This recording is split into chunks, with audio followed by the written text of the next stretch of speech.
All right, this is another episode of the Express Lane Podcast with Kevin Stan. We got a guest. Dorene is with us, and I'm not the one that's been communicating with you on Instagram. That's been Stan. So, what's the name of your farm?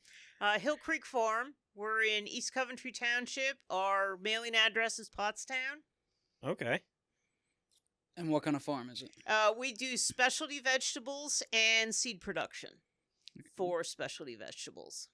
Okay. We do trials for Seed Savers Exchange. I've also done trials for the USDA Garlic Curator. And we also have done research with Penn State in the allium leaf miner, which is also about garlic. It's a pest that came from Poland. And we're looking into doing some research with another person from Penn State. We're doing a radicchio trial right now. And there's always just fun plants to put in the ground and see what they'll do in southeastern Pennsylvania. So you're mostly growing things. So you're like on your farm. It's just like you've got the wind tunnels and you're just putting stuff in the ground and growing it. Yes. Are you doing like the no-till? How do you grow all your stuff? We do reduced till. Our farm was abandoned from 1964 until we purchased it in 2012. So there's been a lot of work to bring everything back. I mean, nobody had cut anything. So there's stone walls around our farm, which is understandable because whenever we plow, we find a lot of rocks. And we add to the stone walls. But there was brush about 30 feet from the walls in. So the first thing that we did was we bought a chipper shredder for our BCS, which is a walk-behind tractor, because we found 8 raccoons our first year being there. And I did not want to be dealing with raccoons and groundhogs and different things like that. So the easiest way to do that is to take away their habitat.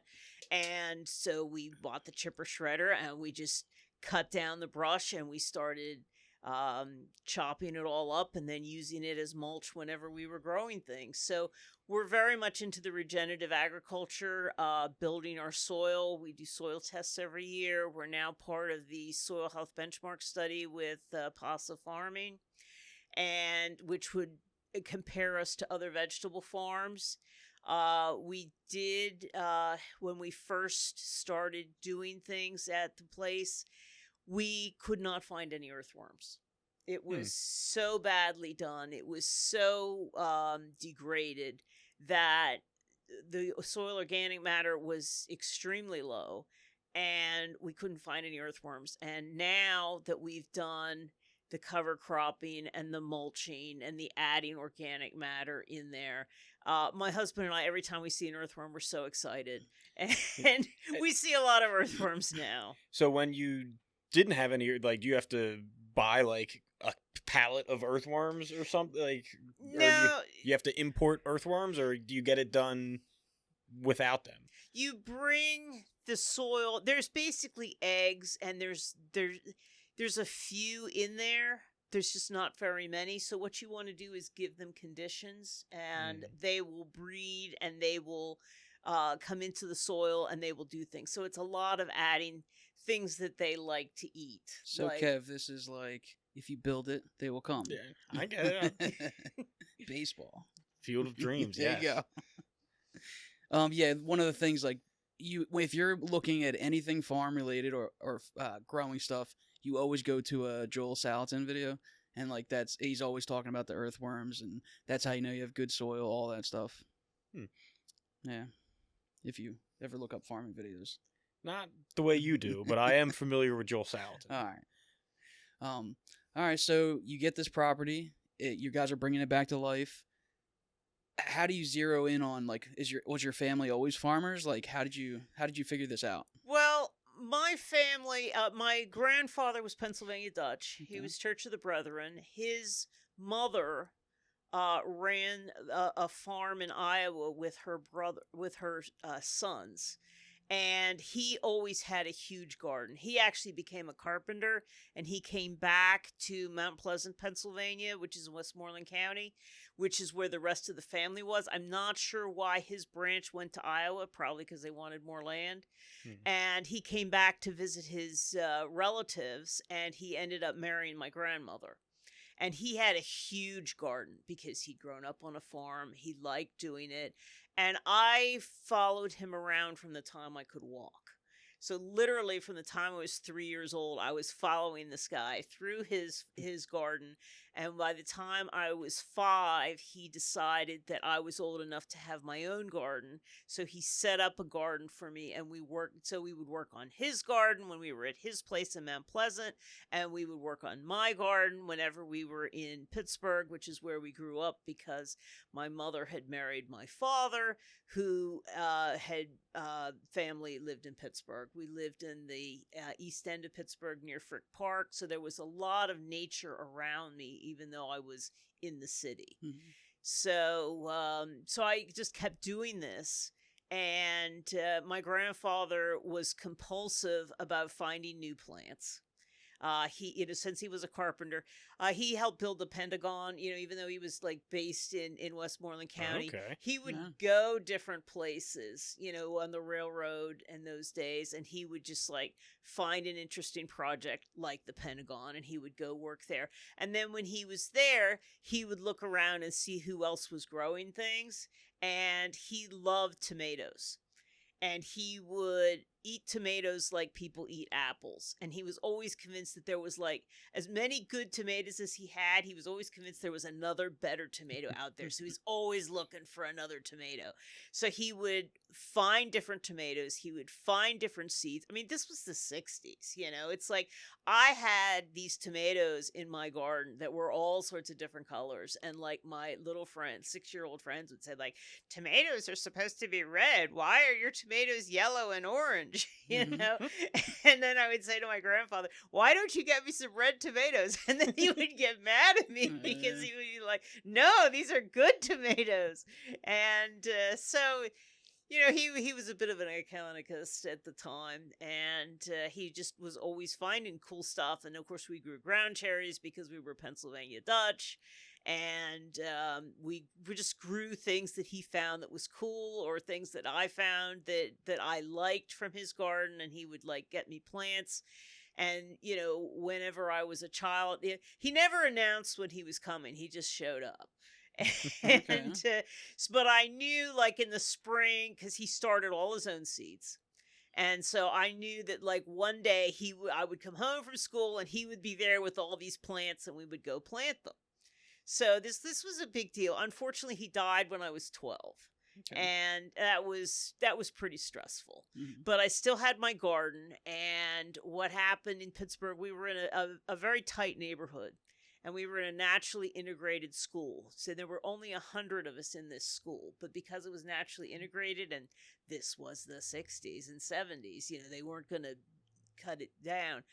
But they decided to take the oldest kids and put them in this big super school called Reisenstein, which like anybody in Pittsburgh's like, because it was a modern school of the time that had no windows. It was just this big, awful building, and the HVAC did not work, so it was too hot and it was too cold, and there were no windows, so you couldn't open them, and they had mixed together, all these different small schools, and nobody knew each other, and it was just horrible.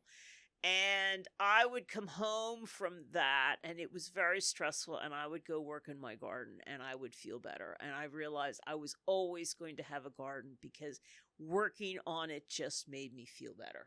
My grandfather planted the seed, and boom, went through with it. And they were trying to make that was the first batch of cubicle workers they were working on. And you went home and you escaped it through gardening. Yes. So you said you bought the farm in 2012. Had you been working on farms before that? I had done a lot of gardening work, and then, I went to Ursinus. I was supposed to become a genetic researcher. And I had done a lot, like every cellular biology and every genetics course I had. and I took them all. And I didn't end up becoming a genetic researcher. My life took a bit of a different path. But because I had all these courses, I was involved with the Pennsylvania Horticultural Society. And in 1997, they decided that the consolidation of the seed industry was getting to be a real difficult problem, and a lot of heirloom seeds were being lost, and a lot of heirloom, open pollinated seeds were not being offered for sale anymore. Is that what like heirloom meat is, the open pollinated? Yeah, open pollinated Just is really the basic term. Heirloom basically means it's an older seed that, sometimes people say it's before 1957, sometimes it's now they're making 1970. But the thing with an heirloom is that you can save the seed and it will breed true.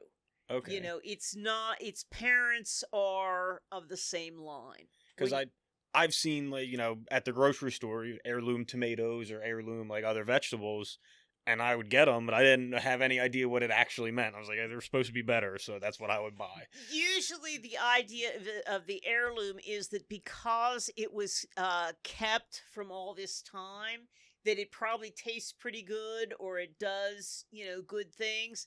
Open pollinated basically means it's going to breed true. So you can have modern stuff that tastes pretty good and will probably become an heirloom because people will keep it. Okay. But it's a different from hybrids, which have two different parents. And if you save seed from them, they probably won't come true. But if you know what you're doing, you can probably get it back. But it takes some time. So because I had all this genetic and cellular information, the Horticultural Society said, we have to go to this conference at Penn State. And they were like saying, hey, you want a free weekend at Penn State? And I was like, sure. Because they were bringing together all the different people in seeds in the Northeast to be able to sit there and say, how are we going to keep these seeds in production? Who are all the people that are working on this? And they wanted everybody to know each other. And so the Horticultural Society was a little concerned it was going to be very technical. And so they kind of pulled me in and they said, go to this, because then you can explain it to us, later. And so I went and I met all the people in seeds at that time in the Northeast. And I met the Kent Wheatley, who was co-founder of Seed Savers Exchange. I met William Moyes Weaver, who turns out is a distant relative, because anybody whose ancestors came to Pennsylvania in the 18th century, there weren't that many of them. We're all interrelated. But his cousin, Don Yoder, who's a big Pennsylvania Dutch scholar, turns out he and my mother were actually very closely related. And my mother had actually was the cousin of his best friend, who was the cousin of her mother, and they had, she had been sent to them every summer to be in Lancaster, and they had, it's, Pennsylvania Dutch.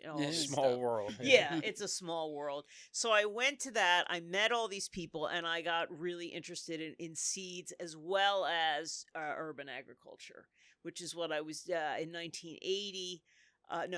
1980, I was at Ursinus, and I was studying plant things. But in 1990, I was in Phoenixville, and there was also a concern of local hunger.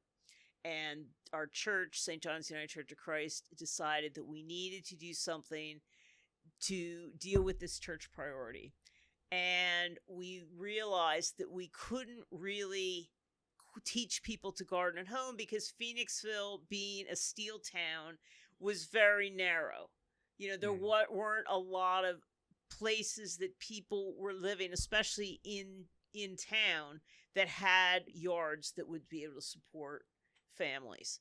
The National Gardening Association says that you need a 25-foot square plot to feed a family of 4. And most places in Phoenixville just didn't have that kind of backyard space. So we decided to go ahead and put together a community garden. and we were looking for land, and we ended up at Rivercrest, which is now a big gated community. But at the time, it had originally been a sanitarium for children whose parents had tuberculosis, but they did not, run by the Lutheran Church. And then the Lutheran Church had given it over to Kencrest, which was still an associated agency of the Lutheran Church. And they were having people with challenges who, basically mental and physical challenges, that could not necessarily live in the community and had come out of Pennhurst. And they needed a way, they wanted to bring these people out of Kencrest, which was a beautiful, beautiful place. Rivercrest was absolutely stunningly gorgeous. Is that with all the bird names? Yeah. For streets? Yeah. Yeah. Stunningly gorgeous place. And, but they felt that these people needed to be more in a community setting. And they were like, how can we get people to come? But they were scared of strangers for understandable reasons. Mm-hmm. And so they were like, how can we get people to come to Rivercrest, not know when they're coming, and not interact with the residents?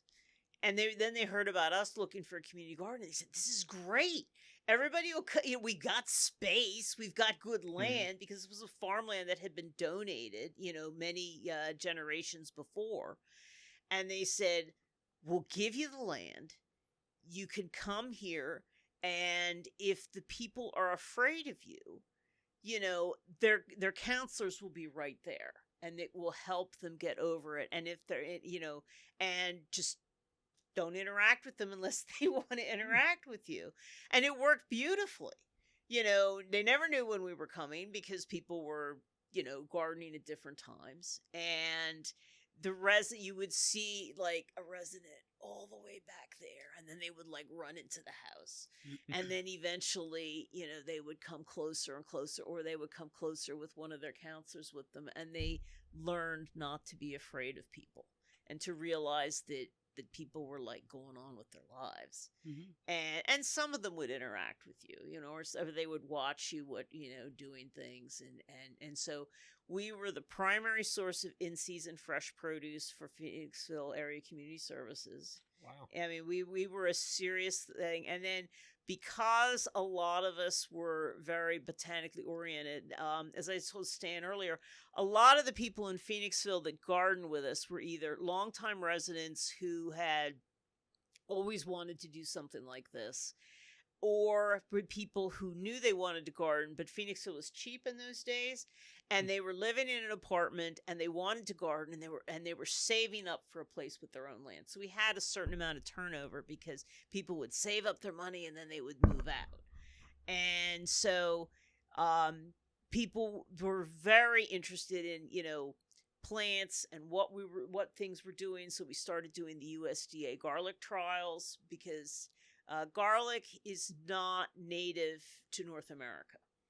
Every garlic that is in the U.S. came from another country with an immigrant who was like, this is the best garlic ever, and I do not want to be without it. Now, unfortunately, the conditions where they came from and the conditions where they were living was not always ideal for this garlic. So there's a lot of garlic that doesn't do well in certain areas. And so what the USDA was trying to figure out was, all right, we want to find out where different garlics will do well and where they won't. So they had different people all over the country, and they were like, they would send you stuff that they would want you to try, or you could go through the collection and say, that looks cool, I want to grow that, and they would give you stuff. And then I grow the Uzbekistan garlic today, which was from a collecting trip with John Swenson, who is like one of the great minds of garlic. I mean, USDA does not just take people on collecting trips. And they were like, you want to go to Uzbekistan? And he was like, yeah, and he picked out this garlic, and he picked out a couple others that I'm also growing. And it is a phenomenal garlic, and it grows really well here, and is the major garlic that I grow. But you had to write a report every year, and garlic takes 3 years to acclimate in any particular area. So you would sit there and you would watch some of them getting smaller and smaller and smaller, and you'd be like, well, I don't think this garlic likes southeastern Pennsylvania. And they would record that with it so that if somebody was requesting, like saying, I live in northern Arkansas, what's a good garlic to grow? They would sit there and say, okay, our northern, person in Arkansas would say this. If they were in southeastern Pennsylvania, I would say, grow the Uzbekistan, grow music, whatever. But the idea was to grow a garlic industry in the U.S. And how different can the garlics be on the different strains, I guess? There's 5 different strains, and some of them do well in different places, like soft neck garlic, the stuff you get in the grocery store, that's from China now. It does not do well in cold weather. It really doesn't. And so it's smaller. It's the cloves are smaller. They're harder to peel, but they keep forever. Ergo why they're being shipped from China. So you don't want to grow those in southeastern Pennsylvania. What you want to grow is a hardneck. There's ones called rocambole, but they don't last as long. I mean, they're really nice garlic. They have great big cloves, and they peel really easily, and they don't mind winter. And what I grow mostly is what's called the porcelains, and they are also large. And they have white wrappers, and they have a really strong taste. Okay. So there's a lot of variation in there, and there's some really cool ones. Like I had this, and there's the scapes, the flower stalks, and I had this one from Korea that had the most gorgeous scapes I ever saw, and I thought, oh my gosh, my chefs would love this because it would look good in the plate. It hated being in Pennsylvania. Oh my gosh, I mean, it just kept, it was like this big when I told USDA, this is not going to work. Well, taking a step back, so Americas didn't have any garlic at all? So everywhere else had garlic? The center of origin for garlic is the Caucasian Mountains. Okay. And so it came Spread out out from from there. And you had things like the Silk Road, Mm-hmm. and that would bring it to other places. And then they developed they developed their own types. And there's some controversy. Garlic is mostly asexual reproduction. There's some suspicion that there was actually garlic seed at one time, and that's the problem is that going to the center of origin, which is the Caucasian Mountains, you've got the Chechen rebels, and you've got Russia sitting there saying, we don't want people going to Chechen, So it's difficult there's some theories about how it all worked out, and that maybe there was sexual reproduction, and maybe in the Caucasian Mountains there's still some sexual reproduction and some new things, but trying to get to there and find it is kind of difficult. Yeah. So like that's the interesting thing about watching these farming videos. So when you go to revitalize a field or something, you've got a bunch of stuff that you don't want, and then you start fixing it, and the stuff is already still there, just like dormant. Right. So it's like that's the interesting thing. Like, so you can go there and you've got a bunch of mustard grass or whatever, something you don't want, or onion grass, like Cassie said, stuff you don't want. But if you can treat that field, whatever way you're going to treat it, the seeds are still there for the other good stuff that you can eventually grow. Right. Yeah. You want to make conditions so that the things that you want to grow will grow, and the things that you don't want to grow won't grow. Mm-hmm. And that's not easy. Yeah. It takes seasons, right? Yeah. It's just interesting that like there's people like you that are so interested that, I mean, we need smart people that are interested in the seeds, the biology, and all the stuff. So do you have a lot of greenhouses that grow like specialty stuff that you can't grow outside? Or not yet. I mean, mostly what I'm doing right now, I have 2 high tunnels. I do a lot of stuff outside. I'm trying to do things that are going to do well in southeastern Pennsylvania, and trying to do things that aren't necessarily going to need the greenhouse. I mean, I do Calabrian chilies for a chef in Philadelphia because he really loves them and they're pretty cool. But most of the stuff that I try to do, like a lot of the tomato work that I do, I do the beefsteaks in the high tunnel because I can control the water. And the biggest thing for not having a beefsteak crack is water. And so, but I try to get the slicers and stuff, and the ones that I do for Seed Savers Exchange, I try to do them in the field. I want them to be people to be able to grow them either at home or in a farming situation and not have to coddle them. So you're just doing natural stuff, like the stuff that does best around here without any help or extra stuff. Well, I do both because I'm obsessed. Yeah, that's what I figured. I figured like Yeah. you've probably got like one greenhouse where you're growing like stuff that only grows in the Oh, desert or something. There is not a seed person that does not want a Yeah. Victorian orangerie. Okay. You know, I don't know what that is. Oh, that is a decorative greenhouse Okay. that has all the bells and whistles. All I mean, right. the Victorians, it's ornate. It's not just a functional high tunnel. But no, everybody wants the fancy one, Yeah. and it's like, do we make enough money to do this? Probably not. Yeah. Is there like a crown jewel of a plant that you have grown, or that you're like, when Really I get the focusing on? like when I get the chance, I'm gonna grow this? Well, if I had my orangerie, I would be doing Meyer lemons. I would be doing. They're the ugly ones. Yeah. Yeah. Yeah, I would probably be doing kumquats and a lot of citrus. Okay. Because you just can't do citrus really. I've watched well. a few Yeah. videos of people trying to build their own greenhouses specifically for citrus in like climates like this. The other thing that I would probably do is vanilla. I mean, Oh. it's a beautiful, beautiful orchid, and vanilla beans are just way cool. You sit there and you see them in Longwood, and you're like, I should be able to do that. Yeah, I guess we're pretty lucky. I mean, we got Longwood Gardens right there, and then we got Otts right there. Like, I guess this is a pretty good area. Plus the Amish, like you were saying. Like, my brother was working with the Amish for a while, and I was trying to like get him to be like, "Hey, man, like, are there any of them like or Mennonite that would want to come on and talk about Amish stuff? Because they're so interesting, especially like right now. After COVID and all that stuff, like." Everybody would be looking to them if things went down. So I mean, they're living like that since they've gotten here. Right. Very interesting people, and they've kind of maybe bastardized it a little bit with the stupid TV shows, but they're great people. Yeah, I mean, certainly, I have relatives, in different things. I don't have anybody directly who's Amish, but I do have a lot of that Yeah. in my heritage from my grandfather's best friend, who was also his cousin, had the family genealogy. This was the 70s. Written on the dining room wall, starting cool. with Thomas Brown and the Laux family came over 1774 from wow. England and Germany, and it went all the way down to my mother's generation. That's very cool. So so he would just sit there and like point things out.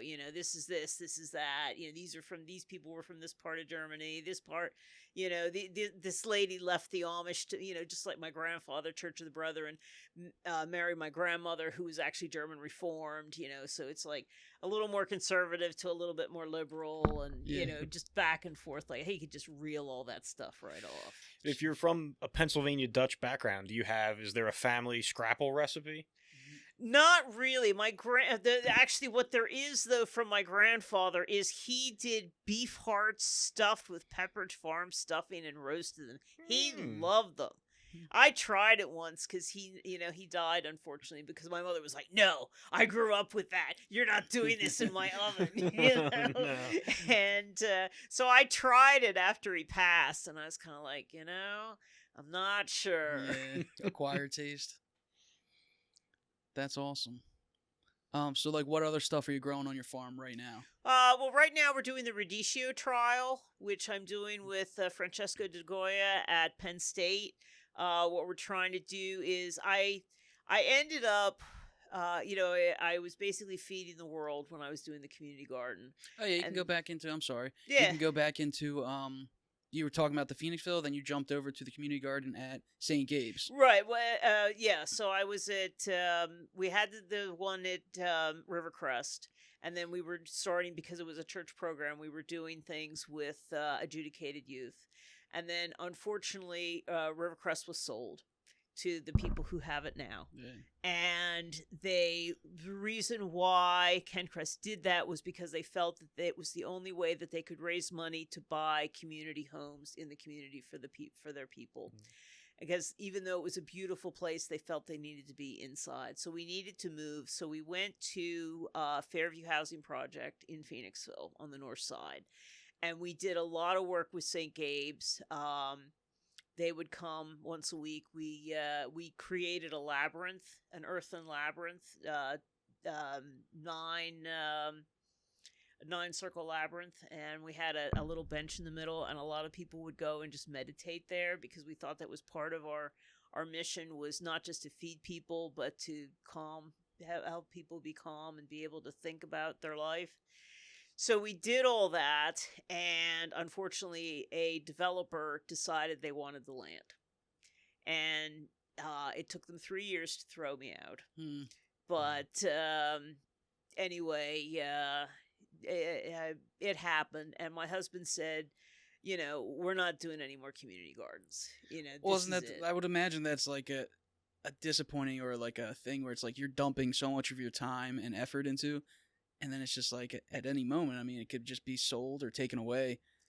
That's why you want your own land, so you can do your own thing. The tragedy of community gardening is that in urban agriculture is that it's usually not your own land, and you care for the land, you bring it back, you bring back the neighborhood, you do all these different things, and some developer comes in and says, I want Profits, that because you've cleaned up the neighborhood, you've cleaned up the lot, you've done all this other stuff, and because you don't own it, you have no rights in this society. Yeah. And so, we went through all that, and it didn't matter the awards that we won. It didn't matter, what we did for the community. None of that mattered. Money talks. Yeah.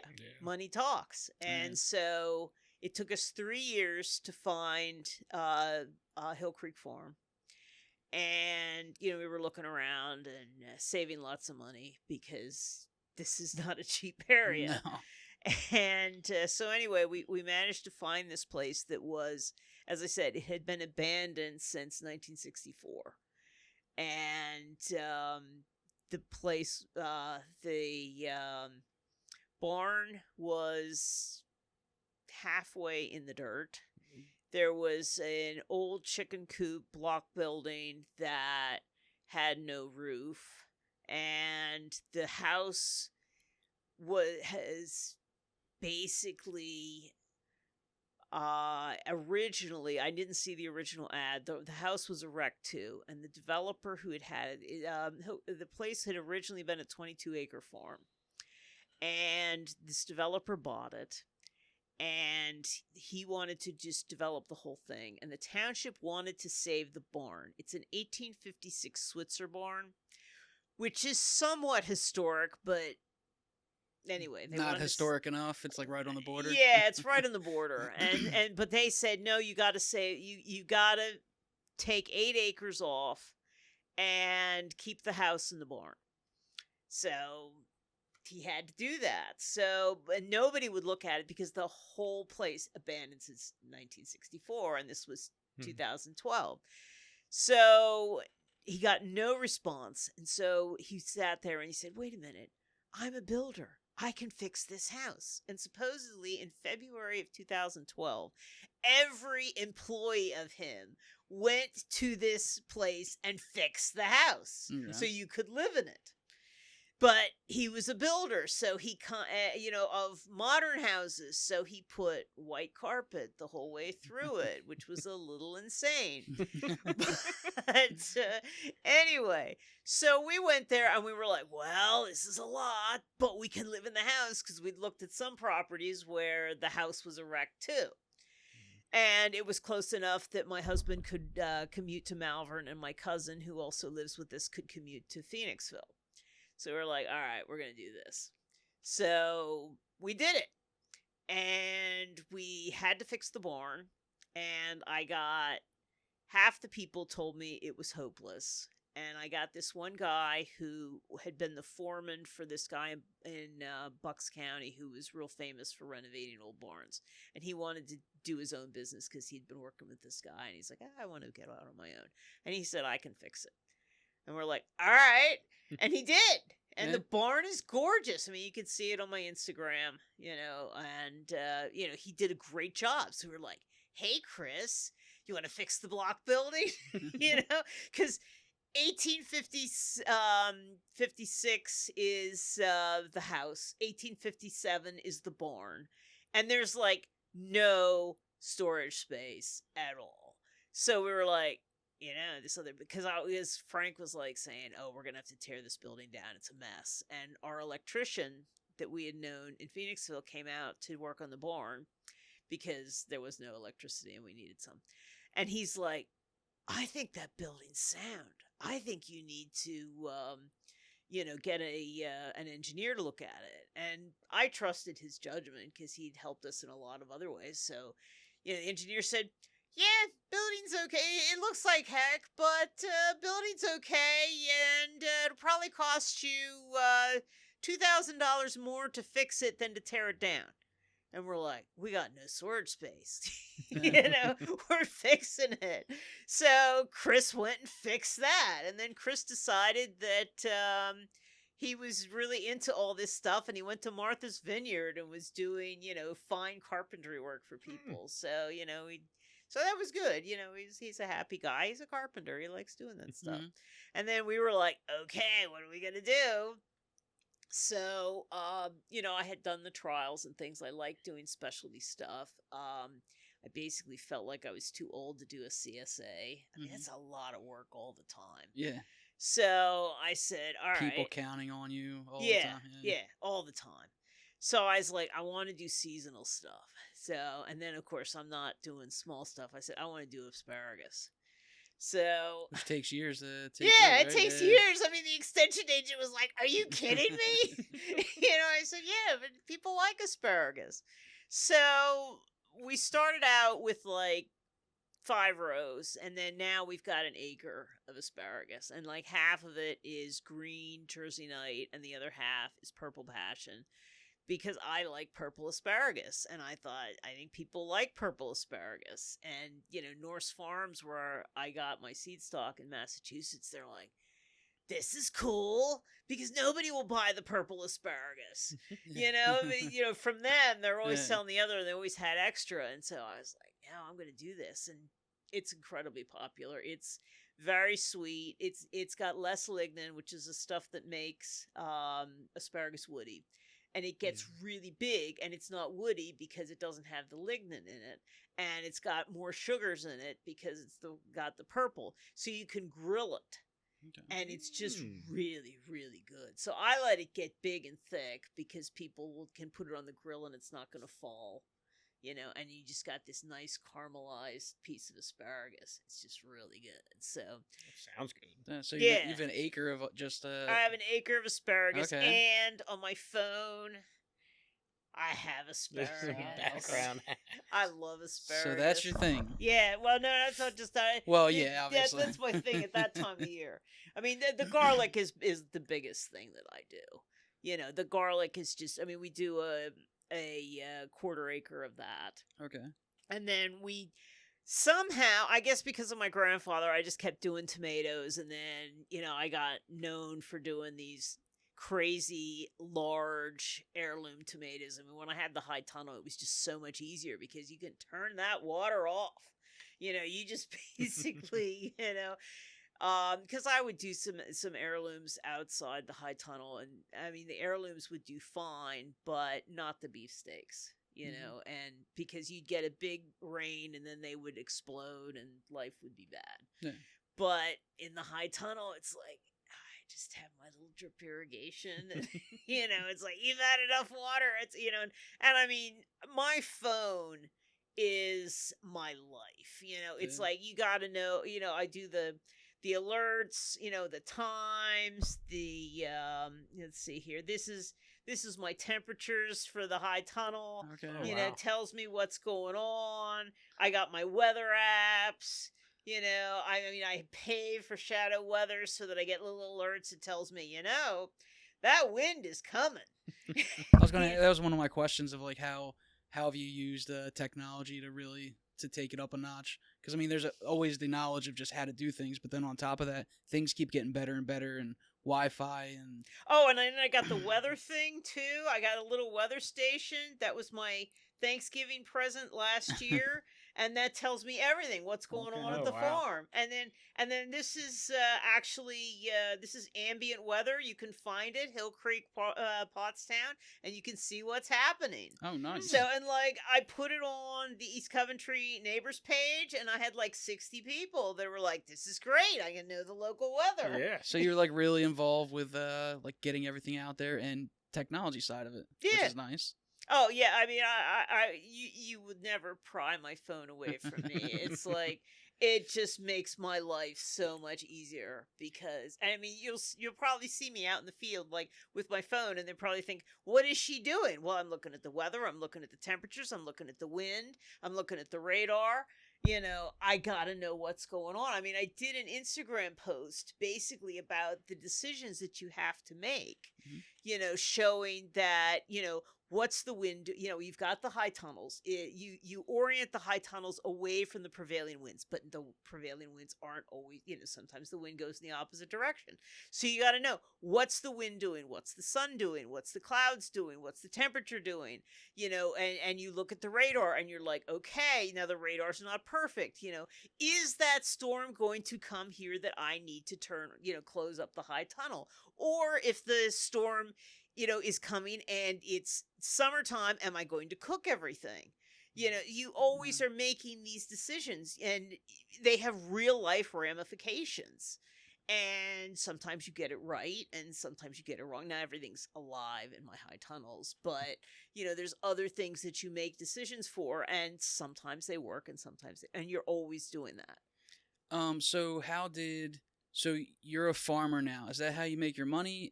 Did you guys always have jobs aside from Well, that? yeah, I mean, my cousin retired now, but he worked at Acme. So that was And- like an income for Right. the household. That was for income for the household. And my husband's in IT and in Okay. IT security. The amount of female farmers with husbands in IT, I mean, it just must be something Really? that, is a thing. Balance each Because- other yeah, out. because I have so many friends who are female farmers and their husbands are in IT. And obviously is a thing, and it works for us. And now my husband likes working on the farm. Because he's basically inside his head, and he likes being inside his head, and he's doing security and he's doing problems and all that other stuff. And then at the end of the day, he can just put his headphones down, turn off the computer, and he can just go out in nature and do things. And nobody bothers him, no little pings, no, other things. And he can just go out and do things and make some change, in the world. And so it's a good balance for him. And I think it's also an IT balance. A lot of, my female friends who have husbands in IT, they're not just in IT all the time. They're out there too. Right. But they're not out there all the time, and they like the balance in their life. And we all like the income and the health insurance. Yeah, like that's the biggest thing. Like I asked Cassie, I'm just like, the biggest thing, especially here, is like, well, if you want to go be a farmer, cool, you'll take your chances and you can take that leap. But what about healthcare? Yeah. Yeah, it's a big issue, and farming is one of the most dangerous professions. Yeah, I mean, you break your leg, you can't do the thing that you're going to make money with. Yeah. So, So, it's a serious problem. Yeah, definitely. Definitely need a change on the healthcare. Whatever it is, it doesn't matter which side you're talking about, but somebody needs to change some stuff. But that's the biggest hurdle, because I'm like when you found that land or you got to find, especially around here, to find something within an hour of here. 10 acres is, I mean, you're talking about $500,000. Right. Maybe you can find a fixer-upper, and, I'm just constantly thinking, like, I'm just going to sell this house, get an RV, and go find a place that needs to be fixed up and just start. but obviously it's huge, huge leap. Big undertaking Yeah. for sure. There's a lot of land in western Pennsylvania. The problem Yeah. is how are you going to get to market? Yeah, and that's the thing. So like you almost get pushed north because the Amish got that on lock and they're buying up everything with cash, Right. and they are obviously been doing it for generations. So it's like you kind of got to get pushed towards like Allentown or Reading or some nice area in the middle of there. But you know, whatever. I'll find something eventually. Something will come up. So, do you have any animals on the farm? Yes, we have. I have barn cats, and they're all neutered and vaccinated, and they are a big help. Anybody in seeds has cats because rodents love Oh, yeah. seeds. You know. And take care of mice and squirrels. Yeah, and the whole they take care like. of all that. They're really good at that. And then I have 32 chickens and 1 guard goose, and I am a big fan of guard geese. Since I've had my goose, I have not lost any chickens to hawks. Oh wow! None. And I've seen I've seen 2 hawks basically hightail it out of there, without bothering anybody. Is that the Chinese goose? No, he's a pilgrim goose. Oh, okay. He's from England. I found this really good website, a British website on goose keeping, and it helped me a lot because geese are not chickens.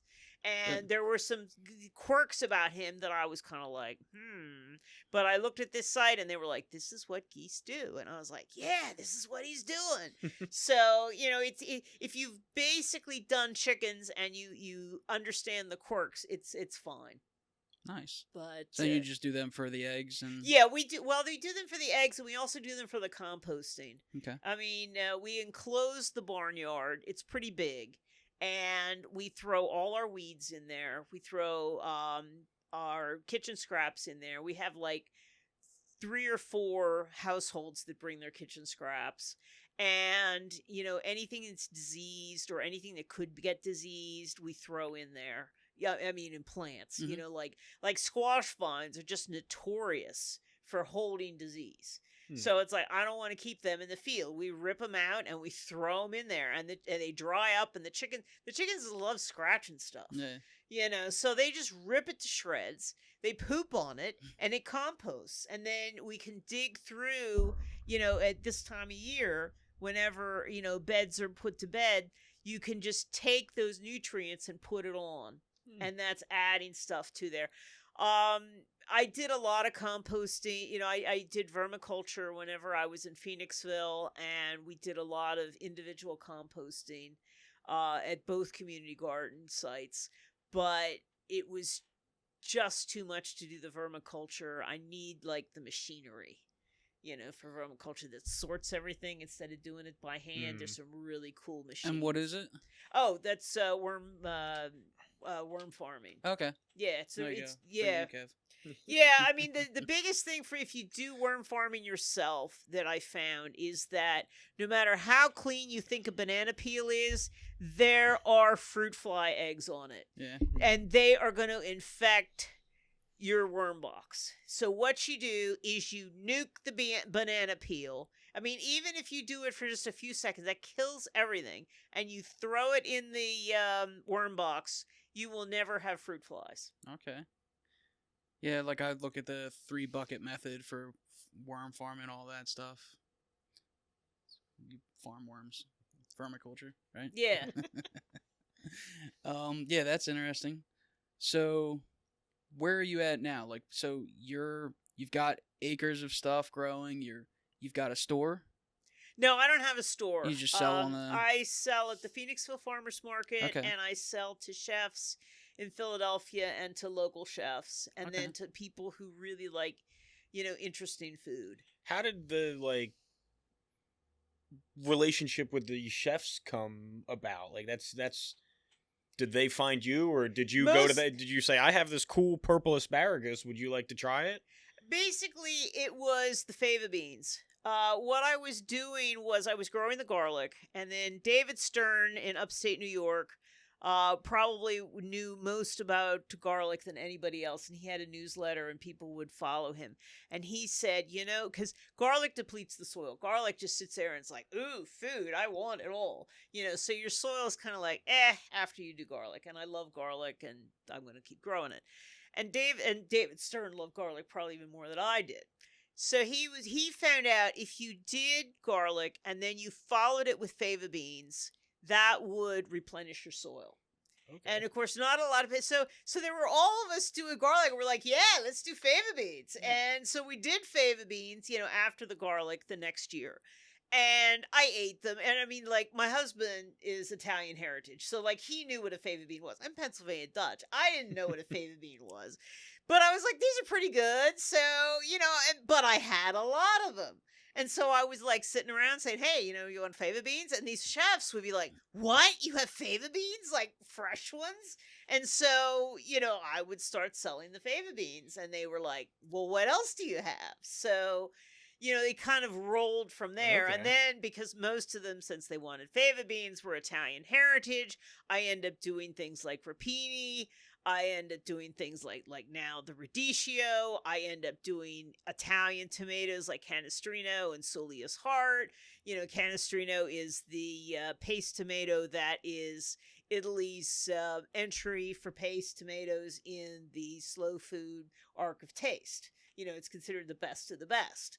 So, I just start doing all these Italian heritage vegetables and they start buying them, and then they say, what else do you have? Like, I was doing rapini, and this one chef said, well, there's this one called olive leaf, and it looks like, leaves of an olive, and it doesn't have a big head, like most rapini in the US does, but it tastes pretty cool. Do you think you could find it? So I'm like, well, what the heck?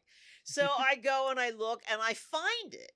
And so I start growing it, and the chefs are like, oh my gosh. And like, I had this guy from New York who does buying, and he was like, you have olive leaf? He's like, you can't find olive leaf easily in Italy. So I mean, it's part of just so you're feeding off of each other, like, yeah, all right, it's that's all nice. just feeding off each other. And then other people are like, well, can I buy this? And it's like, sure. It's like I send a produce list out every Sunday. And people can be on my produce list, and I mean, the chefs all text. As I said, my phone is my life, and it's like they all text me. It's like other people can text me. I don't care because it's a text. If I'm busy, I'll get back to you later. So other people text me and they want stuff, and I go to the Phoenixville Farmers Market at certain times of the year, and when I have a lot of stuff, and people get excited. And it just kind of goes from there. Snowballs from there. Yeah. Nice. So, yeah. And then I do Instagram because Sue Miller, who has Bertrand Hills Farm, basically said, look, if you want to be selling to chefs seriously and you want to be out there, especially foods, you must be on Instagram. And she tells me this in July, like right before tomato season. And I'm like, I am too busy. And she looks at me and she says, you need to do this. It doesn't matter if you're too busy. And this is a dairy person. And dairy people are always busy. And when a dairy person says, I don't care how busy you are, you better do what they say. So that night, I went home and I figured out Instagram. And, I just kind of went on from there. And then, I'm obsessed with plants and stuff. So it's a lot of plant pictures. Mm-hmm. And, and it's like, what am I growing? What looks interesting at the farm? The chicken's looking cute, like baby chick. There's nothing cute in the baby chick. It's like, and, I belong to some chicken groups and it's like, it's not spam if it's a baby chick picture. So it's like when you have baby chicks, you can do like 6 baby chick pictures a day and everybody's like, yeah, they're so cute. Yeah. I mean, the thing with these, like with farmers, like, yeah, people need to see, like they look up your farm, like, okay, what are you farming? Like, you gotta show the pictures of what you're doing or videos of what you're doing. So otherwise people won't know, especially as the generation gets younger. Like, yeah, you'll have these chefs that maybe know you personally, but how are new chefs finding stuff? I bet you it's through Instagram or social media. Yeah, it's definitely through Instagram and social media. And so I just keep on doing it. And I like taking the pictures. And what I actually do is I send them, I have them in Instagram, and then I send them to Facebook.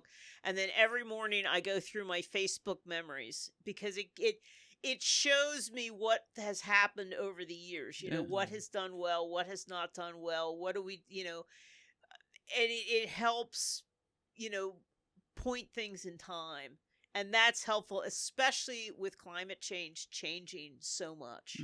You know, you want to know, you know, when did I have frost? When did I have, you know, when did I have certain crops come in? And are they shifting over time? And because a lot of stuff is shifting over time with climate change. Well, I mean, I'd almost believe a farmer over a scientist any day, just because, like, you're so focused on the analytics. Like, you're the one out there doing it. So yeah, I'll take your word for it. So have you ever had to, like, have chefs ever texted you or DM'd you on Instagram like, I'd love to get some of those tomatoes, and you're like, sorry, like, crop is all spoken for, or anything like that? Well, sometimes, I mean, basically everybody knows the drill. I mean, the drill is, you know, deliveries in Philadelphia are on Thursdays. So you need to get things in. I mean, Green Meadow Farm is kind of like the person who kind of sets the tone for everything. And they want produce deliveries by 3:30 on Tuesday. So, you know, you send your thing out in the weekend, your produce list. You have people either text or email you what you want. If you run out, you can negotiate things. Like, somebody will sit there and say, okay, I want 10 of this. And maybe you've only got 6. And you sit there and you say, hey, I only got 6. And that's okay when you're negotiating. Now, when you go on Thursday, you better have that 6. You know, so, I mean, it's flexible, because everybody knows, you know, like, you've got a bunch of people talking to you. And if they really want something, they'll do early, or they'll talk to you like the next week. Like some people give me standing orders. You know, it's like, I want this much, all, you know, as long as the season lasts. Or, you know, if there's going to be a special event, they'll let you know. You know, like, I want to do this special event. It'll be in 3 weeks. Is this something you'd be able to do? So there's a lot of negotiation. It's not so much it's not so cut and dried. Okay. What are you doing during the winter? Like, so I you've got sleep. this. All right, so you take off. Well, I basically, now that I have high tunnels, I don't take off quite as much. But I don't, everything kind of slows down. What do they do? Go to people that are growing indoors or something? Well, it depends. I mean, or change their menu. Yeah, they'll change their menu. And a lot of these people preserve stuff.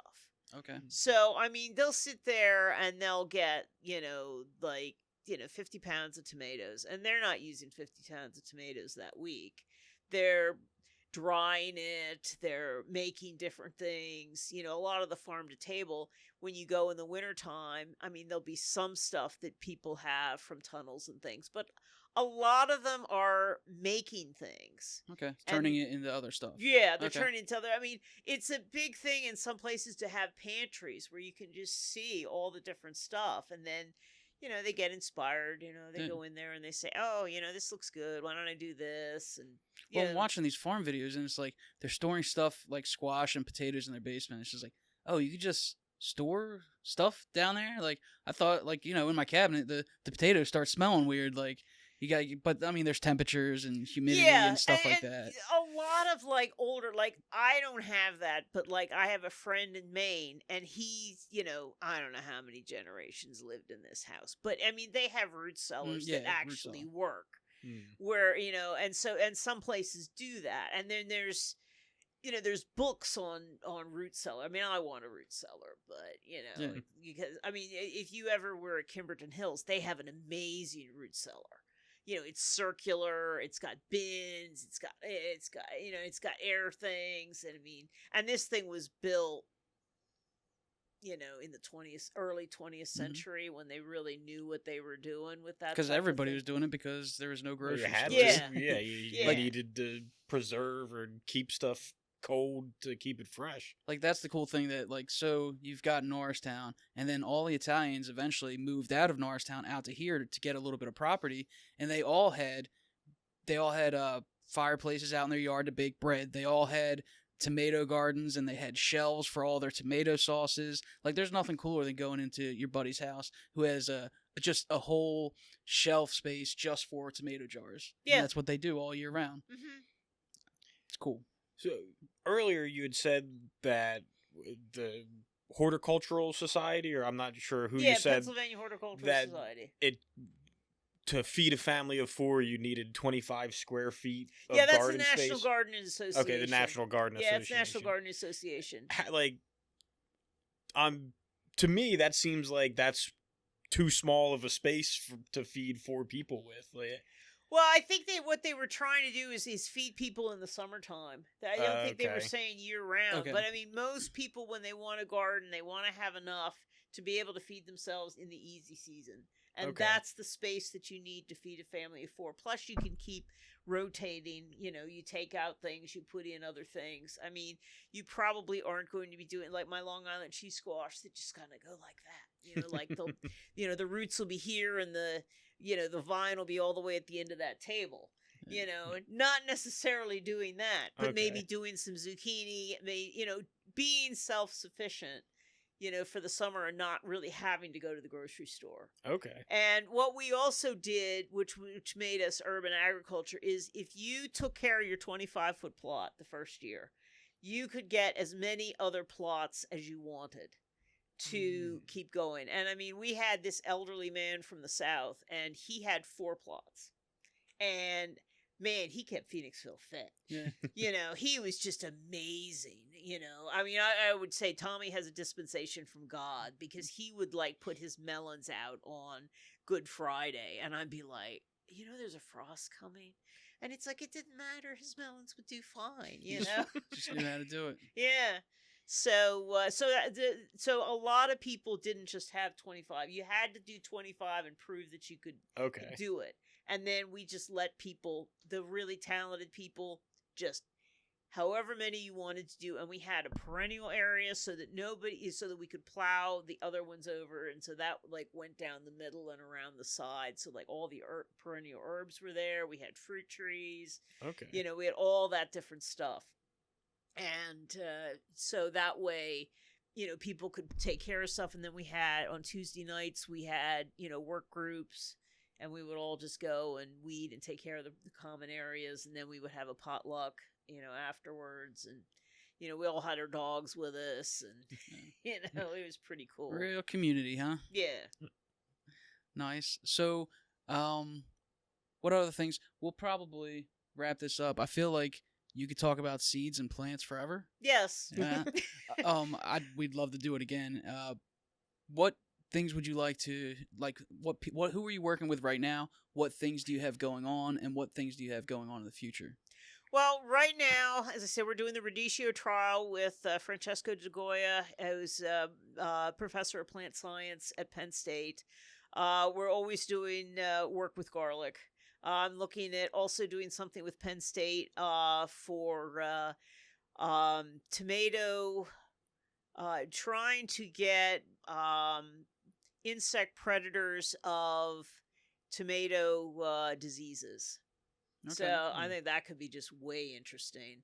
Also looking into the soil benchmark study with Penn State. No, I mean PASA farming, which is trying to compare soil health on similar farms. Like dairy people is one cohort, vegetable farms, another cohort, trying to really figure out what works and how we can increase our soil matter, how to increase our water retention, which is a huge problem here because the droughts are getting worse and the downpours are getting worse. So you've got this drought and you've got the soil is a hard pan like this, and then you've got 3 inches of rain and it bounces off. That's why you need earthworms. Yeah. So I'm working on that. I'll be finding out from Seed Savers what kind of stuff they'd like me to do. We did the mustard trial, which is where the mustard I gave you came from. Yes. And so we'll be doing more trials from there. I also do grow outs for them. I was gonna say, like you explained to Kev about the mustard and the. Oh yeah, the mustard. Yeah, Wasiba. It's from northern Japan. There's a seed breeder there who wasabi. You know, of course, everybody likes wasabi, and it's a brassica. And mustard greens are also a brassica. So with traditional plant breeding, you can take the gene that makes wasabi taste like wasabi, and you can put it in the mustard. So that's what he did, and it's frilly. I mean, it's really a cool looking mustard. I'll post pictures of it. Yeah, Oh. so it's just and it's green, it's frilly, it looks good, and then if you really like wasabi, you eat it raw, and if you're like I just want a little flavor of wasabi, then you just cook it. That's probably my favorite part of this podcast when we meet people, because there's nothing that excites me like what you just did explaining that plant, and seeing people get excited about stuff is awesome. I'm like, man, I wish I got excited about stuff. My last question for you would be, like, you have this background of gardening since you're a child, and then you went to college for genetics. Is there anything that you grow that is exclusive to or is there anything that you're like, I'm the only person that's doing this because you've combined two different plants or anything like that? Well, I have different sports that have come off of things. I mean, most people in open pollinated seed, the idea is to get it out. I am not really a breeder. I'm an evaluator. People give me stuff and say, is this going to work? And because whenever you breed a plant, you care about it so much, and you send it to a cold-hearted person like me that says it needs to be this, it needs to be that, why did you do this, and then it goes back and it gets refined. I mean, I have thrown things to the back of the vault in Seed Savers. I was like, no, this is not working. And I've had other things that I'm like, this is the greatest thing ever. Now I have two plants that are unique to me because I'm playing with sports. I have the Calabrian chilies that I got on the dark web. No. Cut that. What are we doing? Anyway, so I got the seed and I've been growing it out, and I got a sport that's yellow. It should be red. What do you like? So when you're saying sport, what do you mean? What does that mean? Oh, it means a genetic mutation. Okay. Yeah. So anyway, it's yellow. Stan. And, they're supposed to be red. Okay. But it tastes. So I gave it to some of the chefs that I know. And I said, try this to see if it's any good. And they're like, yeah, this tastes great. So I'm like, okay, we'll see if we can breed it. So unfortunately, it might be sterile. So I'm not, completely sure that that's going to work. And then I do Bennery's Giant Zinnias, which is also a big thing for us because you need to pull your pollinators in. And so what I had always done, and plus I'm doing all these trials, and like Seed Saver sends me stuff, and I have no idea what it's going to look like. I mean, like you can't even find it on the web. And so I put the plant in, and then I put a zinnia, I put the plant, I put a zinnia, I put another plant. And so therefore I know where the zinnias are that if things look similar, it doesn't matter. If there's a zinnia between them, they're two different, varieties, two different lines. Now, I got these curly petals, which I've never seen in Bennery's Giant, and I've been trying to make it a stable variety. So there's pictures of it. We call it a firecracker orange because it's orange, and it does. It looks like it just kind of explodes. So you're trying to replicate it? Yeah, so I'm trying to replicate it. It's not going as... For zinnias, supposedly, they can go very quickly or very slowly, and this one's going slowly. And plus, I'm doing a lot of other things. But it's way cool. And if I can, get it going, then, it'll be pretty cool in the zinnia industry. And you said you need to bring in pollinators for the plants, obviously. Do you have beehives on the farm, or are you relying on just natural... We basically are working with our native bee population. Okay. I mean, I've had open invitations to people to bring their hives, but it seems like most of the people who have mobile hives are in southern Chester County, and I'm in northern Chester County, and they boy, you're far. And so, my husband was going to get into beekeeping, but he's just, it's like, we were going to do goats too, and it's just too much. So a lot of the soil building stuff that we do is going to increase your native bee population. We have Okay. a lot of native bees. I mean, just you just reel off the different species. And of course, since I do so much with Long Island cheese squash, squash pollinate best with the squash bee, not a honeybee. And so we need to get the population of squash bees up, which we have done, basically not disturbing the soil in certain places, doing a high degree of organic matter. So if you get these other native bees, they are actually better than Okay. the honeybees, but the honeybees give you honey, and these are all solitary bees, and they don't. Yeah. So, I mean, we have a lot of bumblebees too, and bumblebees are pretty cool, but once again, no honey. So, Yeah, the bee people. I listened to a podcast, maybe 20 episodes of these bee people, and that you can go. That's its own thing. Oh, You can yeah. go down a rabbit hole on that. so yeah, so we basically, it's like build the soil, and you'll have your native bees, and you'll get your pollen. We have not really had pollination problems. And a lot of it is because I throw the zinnias all over the place. And I did not even think about it from a commercial standpoint. I was just like, I need to get these bees in here. And people would walk by on Creamery Road and they would be like, wow, look at all those zinnias. You should sell them. And then I was like, yeah, I guess I should sell them. So I put them out on the farm stand. And then I was like, maybe the chefs would like them. And so I was like, and they were like, yeah, these are pretty cool. Nice. So I'm selling them to the chefs now too. So we're growing even more zinnias, which is fine because the bees are like, yeah, this is good. One last question: what does your seed thing look like? Like, do you have a room of seeds, or like I have a filing closet. okay, a I have closet, a closet. of just all the seeds, and they're all marked and meticulously. Everything's marked. Yeah. Everything's, and then, well, you got different places because you've got things in the closet. You've got things drying downstairs because, like, it's that time of year. And then you've got stuff that I really don't want to lose that's in the freezer.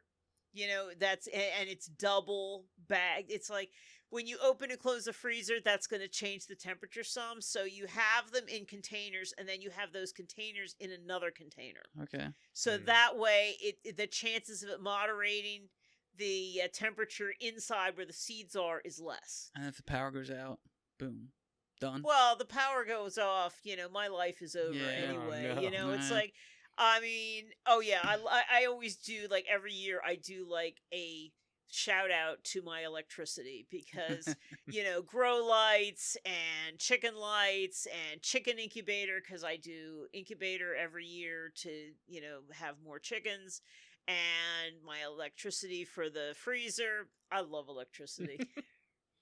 Fair enough. I think we all do. All right. Well, thank you for coming. We really this was appreciate awesome. Sure. You're a wealth of knowledge. This is another episode of the Express Lane Podcast with. Kevin Stan and Dorene. Thank you. Thanks. Peace. Yeah. No, this was fun.